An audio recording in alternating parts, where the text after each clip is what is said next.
Bismillahirrahmanirrahim. Assalamualaikum warahmatullahi wabarakatuh. Pada kesempatan kali ini, kami dari kelompok 10 akan menjelaskan usaha kami, yaitu mainan anak slime. Usaha kami bernama The Holland Slime Inc. Dengan nama saya Hoirni Soranjani Salsabila sebagai ketua, beserta teman saya, anggota saya, dan partner saya, yaitu Yuli Stefani Anastasia Gesang. Dan dosen pengampu kami yaitu Bu Kenny Keniawan. Oke. Ini saya akan menjelaskan story about slime. Jadi, pada tahun 70-an, perusahaan besar di Amerika bernama Mattel Inc. menciptakan sebuah mainan yang diciptakan dari bahan guargam, yang biasa disebut dengan sebutan slime. Guargam ini memiliki tekstur kental dan licin yang terbuat dari polisakarida galaktoman yang diekstrak dari biji guar yang sifatnya mengental, yang biasa digunakan pada makanan, pakan, dan aplikasi industri. Selain guargam, biasanya slime dibuat dari lem cair yang bening dan lem cair putih atau lem kayu.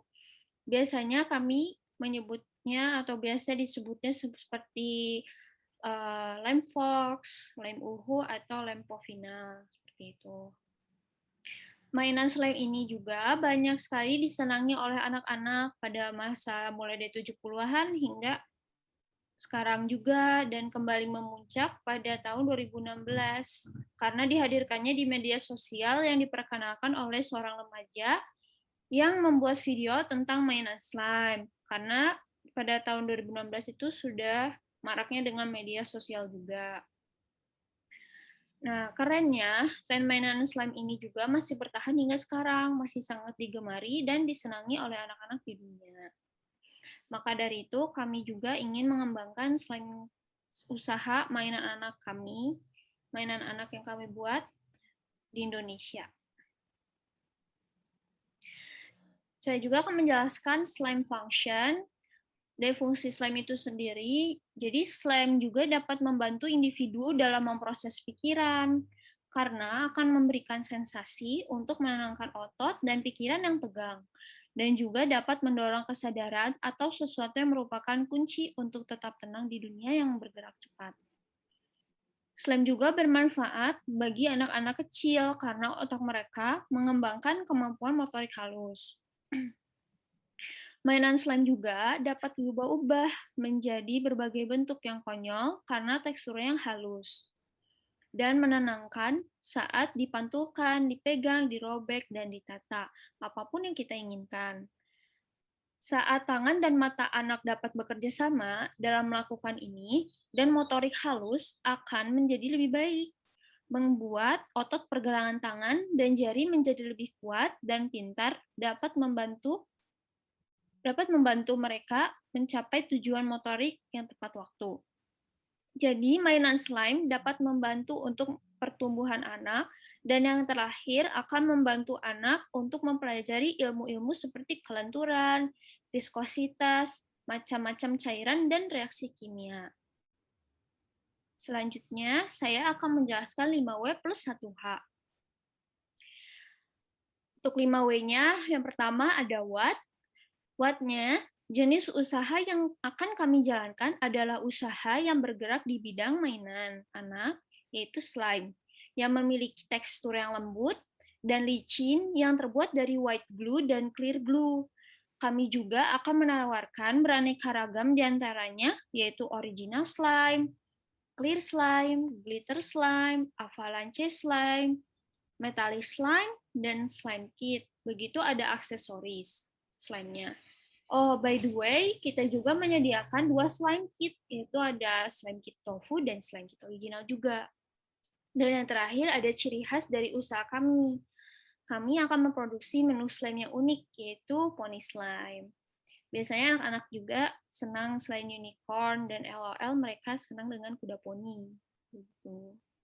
Untuk punya usaha ini merupakan usaha baru yang didirikan oleh 2 orang mahasiswi, yaitu Yuli Stefani Anastasia Gesang dan saya Hairunista Salsabila. The Holland Slime akan rencananya didirikan pada pertengahan tahun 2021 menggunakan dengan segala uji coba pembuatan produk hingga menghasilkan tekstur yang aman untuk anak-anak dan akan mulai dipasarkan sekitar akhir tahun 2021 ini. Selanjutnya ada Wear. Nah, The Holland Slime direncanakan akan memulai usahanya dengan membuka toko online dan offline.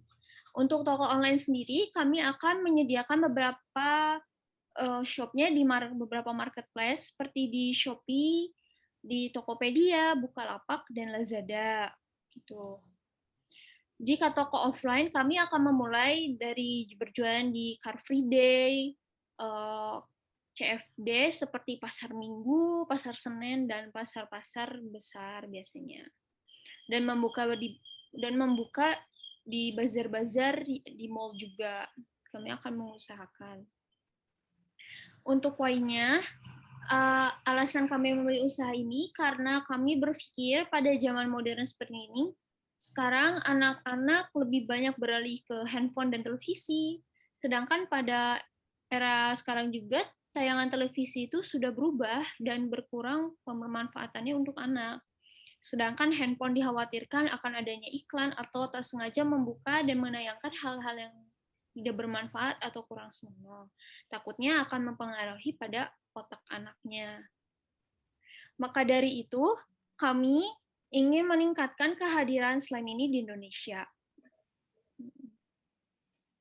Yang terakhir ada 1H Hope. Cara kami menjalankan usaha ini yaitu pertama dengan berdiskusi bagaimana dan seperti apa usaha yang akan kami jalankan. Lalu kami juga akan membuat visi misi pada usaha kami agar mengetahui apa aja dan apa saja yang ingin kita capai. Setelah itu kami akan melakukan analisa pasar dan pesaing. Karena potensi slime masih banyak kesempatan, maka dari itu kami akan lebih mengembangkan usaha ini, lalu kemudian kami akan memikirkan untuk desain dan pengembangan di toko online maupun offline.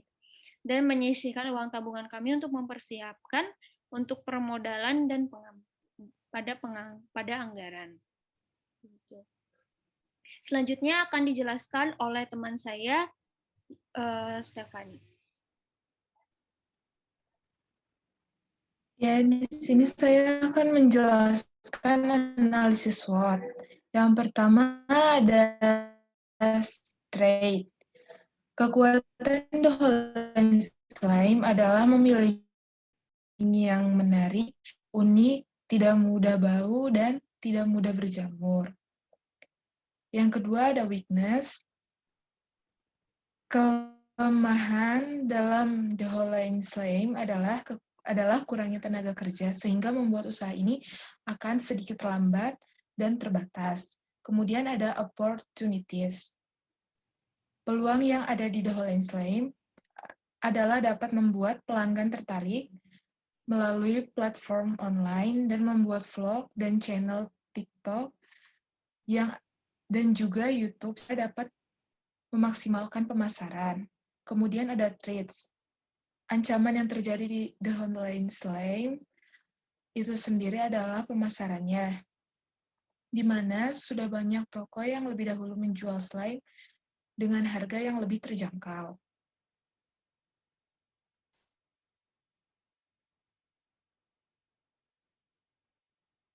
Kemudian ada tujuan.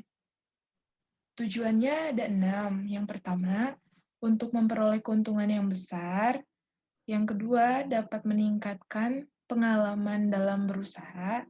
Yang ketiga, berjualan mengelilingi kota-kota yang ada di Indonesia. Yang keempat, menjadi toko yang amanah dan dapat dipercaya. Yang kelima, menciptakan kemampuan yang baik dalam berwirausaha. Dan yang terakhir, dapat memotivasi mahasiswa lainnya dalam membangun usahanya sendiri.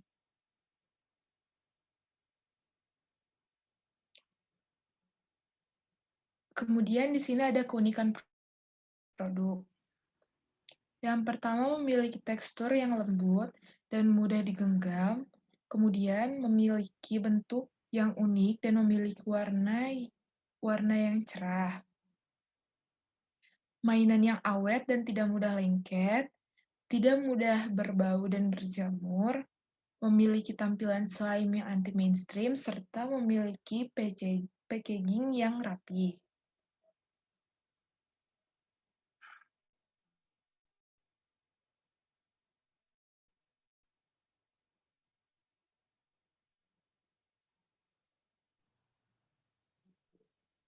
Kemudian ada layanan produk. Pelayanan produk yang kami berikan adalah yang pertama, setiap pembelian slime di atas 20.000 diberikan gratis. Yang kedua, dapat request slime yang ingin dibuat atau biasa disebut dengan custom. Yang ketiga, menerima pelayanan pembuatan hadiah atau parcel untuk anak setiap pembelian slime. Yang keempat, memberikan pelayanan COD di daerah Bandung. Yang kelima, memberikan gratis ongkir setiap pembelian Shopee minimal 30.000. Yang keenam, memberikan promo menarik setiap hari-hari besar dan ulang tahun si pelanggan. Dan saya akan menjelaskan 4 P's of marketingnya. Yang pertama ada produk. Jadi produk yang kami tawarkan merupakan produk yang berbeda dari yang lain. Produk kami lengkap, terpercaya, memiliki kualitas bagus, serta memiliki banyak varian yang keunikannya sendiri. Produk slime ini juga memiliki tekstur yang lebih kenyal, bahkan lebih kenyal dan lebih cair atau lengket, tapi yang kita ciptakan tidak lengket, teksturnya juga sedikit kasar, memiliki ciri khas aroma yang menarik, serta memiliki gradasi warna yang bisa disesuaikan dengan pesanan. Packaging dari produk slime kami juga akan kami buat sebaik dan semenarik mungkin yang dapat menarik perhatian anak-anak. Lalu promotionnya, usaha The Holland Slime akan kami mulai jalankan dari membuka toko di pasar tumpah serta membuka toko di mall. Jika usaha ini berkembang, kami akan mengembangkan lagi dan membuka cabang di kota lain. Produk yang kami tawarkan termasuk pemasaran perdagangan mainan anak. Dikarenakan calon konsumen The Holland Slime, jika dihitung persentasenya 100, ada di 75%-nya adalah anak-anak yang masih duduk di taman kanak-kanak hingga sekolah dasar.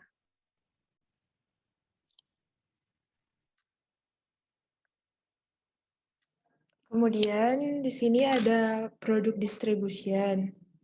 Dalam memasarkan produk ini kepada konsumen, kami akan membuka toko offline dan online. Tujuan kami membuka toko offline bertujuan agar calon konsumen dapat berkunjung langsung ke toko. Sedangkan yang online bertujuan agar calon konsumen yang tidak sempat datang ke toko tetap bisa berbelanja. Toko e-commerce juga akan kami buka yang bertujuan untuk memperluas jangkauan dengan menjual produk slime secara global. Kemudian ada price strategi.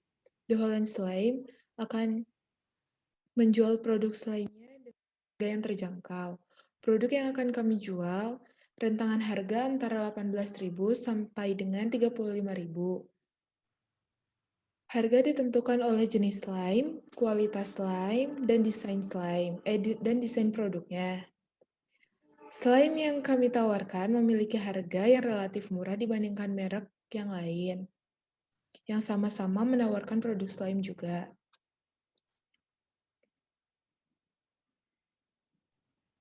Berikut adalah harga yang ada di The Holland Slime. Yang pertama ada tofu di kisaran harga 18.000, kemudian jelly 18.000, original 20.000, clear 20.000, glitter 22.000, metallic 22.000, avalanche 25.000, pony 30.000, kit tofu 20.000, kit original 35.000, serta yang terakhir aktivator 20.000.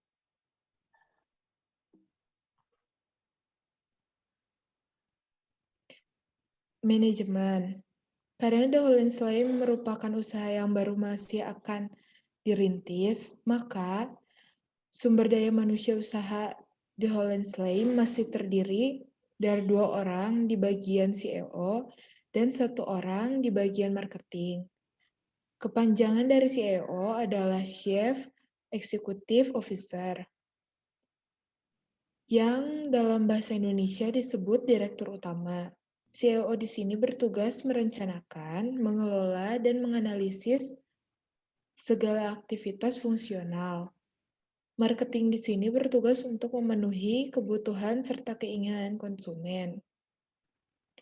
Berikut adalah struktur organisasinya.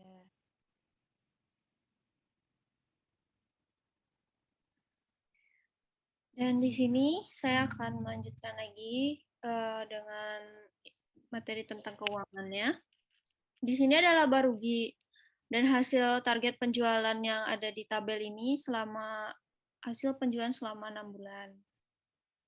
Dan untuk pertama, seperti yang sudah disebutkan oleh Teh Stefani, untuk harga slime sendiri bermacam-macam. Dan unit yang akan kami produksi selama 6 bulan tersebut rencananya sekitar untuk tofu sendiri ada 400 dan jelly sama ada 400, yang original dan clear sama juga 400 pieces. Metalik avalanche metalik sekitar 300, avalanche 250, poninya ada 200. Untuk slime kit tofunya ada 300 dan slime kit original ada 200 dan active vectornya ada 300 pieces. Untuk total penjumlahan seluruhnya setelah dikalikan dengan penjualan dengan unit sekitar ada total seluruhnya ada 77.850.000. Lalu di sini ada variabel cost-nya. Untuk tofu di 2.400.000, begitu mengikuti yang seluruhnya dengan total 30.800.000. Lalu jika kita lihat di sini, ini 47.050.000 hasil dari jumlahnya yang tadi dikurangi variabel cost-nya. Lalu dikurangi lagi dengan pendapatan tetap. Maksudnya biaya tetap di 18 juta. Jadi sekitar laba yang diharapkannya, laba bersihnya sekitar 29.050.000. Dan 18 juta yang di sini itu sudah termasuk seperti gaji karyawan atau gajinya sekitar 1 juta per orang, dan itu udah termasuk sama biaya sewa, CFD, dan sewa bazar. Selanjutnya di sini saya akan menjelaskan BAP-nya. Untuk BAP keseluruhannya sekitar ada 29.783.210. Dan BAP masing-masing produk yang dihasilkan seperti tofu slime ada 6.886, sama seperti jelly slime. Dan original slime dan clear slime sama, dia ada di 7.651 untuk BP-nya. Lalu yang glitter dan metalik juga sama, ada di 8.415. Dan avalanche slime ada di 9.564. Dan di sini ada pony slime dan slime kit tofu itu ada di 11.477. Dan kit original slime itu ada di 13.390. Dan untuk BEP yang itu ada di sekitar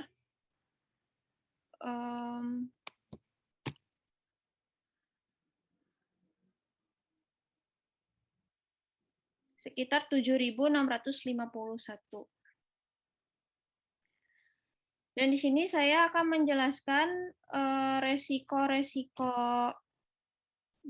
Ada potential problem, ada obstacles and risk, lalu ada alternative courses of action. Nah, seperti biasanya ada beberapa masalah potensial yang mungkin akan terjadi, seperti pengusaha yang kurang kompeten dalam mengolah waktu, akibatnya perusahaan akan kehilangan salah satu klien atau konsumen yang ingin membeli produk. Maka dari itu, kami sebagai produsen harus bisa memanajemen waktu.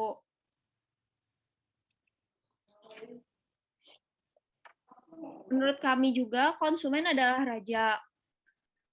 Konsumen juga berhak untuk mendapatkan informasi yang jujur, benar, dan jelas tentang produk yang akan kita jual, agar mereka juga tertarik dengan tawaran yang kita berikan, dan bahkan bisa saja konsumen tersebut menjadi yakin dengan membeli produk yang kita jual. Lalu ada obstacle and risk.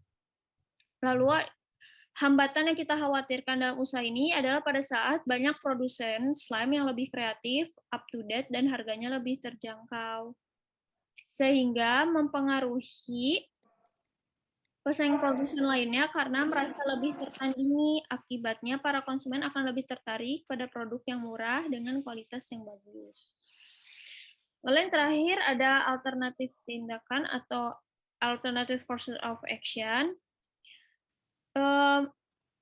Untuk mencegah terjadinya hambatan tersebut, kami akan melakukan pembaharuan yang terstruktur dengan menggunakan inovasi-inovasi yang baru dan memberikan kualitas yang terbaik agar konsumen tidak merasa menyesal karena sudah membeli produk kami. Lalu di sini saya akan menjelaskan penentuan berbagai tenggat waktu atau deadline yang tahapan capaian usaha yang akan kita capai selama akan memulai usaha ini. Dan rencananya kami akan memulai usaha kami pada bulan Juli. Ini aktivitas pada bulan Juli yaitu dimulai dengan mematenkan rencana usaha, melakukan riset pasar atau menganalisis lingkungan, lalu membuat visi misi dan strateginya apa saja, dan membuat ringkasan atau proposal perencanaan bisnis untuk bisa diserahkan kepada para investor-investor. Lalu di bulan Agustus, kami akan mempersiapkan rincian keuangan untuk modal, lalu merinci tugas-tugas dan memberikan tugas per individu, lalu membuat desain produksi, lalu menentukan apa saja yang akan diproduksi, lalu menentukan harga market, dan menentukan bahan-bahan juga, lalu menentukan packaging dan target market yang murah, lalu ada ciri khas kemasannya juga, dan tadi penentuan harganya.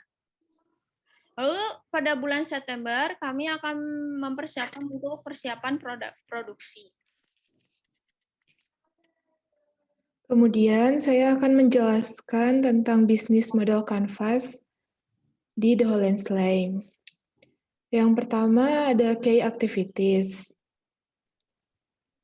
Mengelola bahan sehingga menciptakan tekstur yang lembut dan tidak kasar di tangan, serta membuat packaging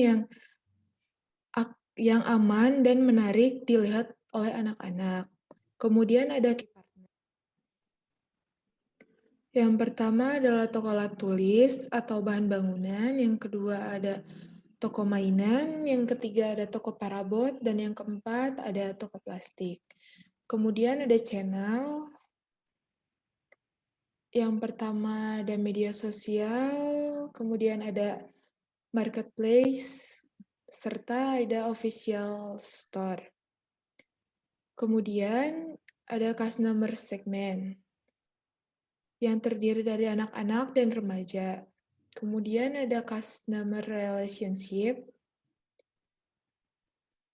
di mana kami akan memberikan diskon, promo, serta gratis ongkir, dan COD wilayah Bandung. Kemudian ada care resources. Yang pertama ada sumber daya manusia, serta teknik pembuatan slime-nya itu sendiri. Kemudian ada unique value proposition.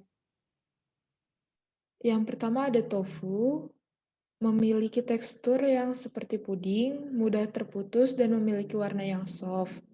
Kemudian ada jelly, memiliki tekstur seperti tofu, berwarna, namun transparan. Kemudian ada original, memiliki tekstur yang stretchy, padat, dan memiliki warna yang tidak soft.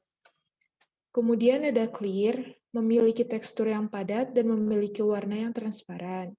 Kemudian ada metallic, memiliki tekstur yang padat dan stretchy. Kemudian ada avalanche, memiliki tekstur yang awet, perpaduan original, dan clear. Kemudian ada pony, memiliki tekstur yang padat, unik, dan ada miniatur kudanya.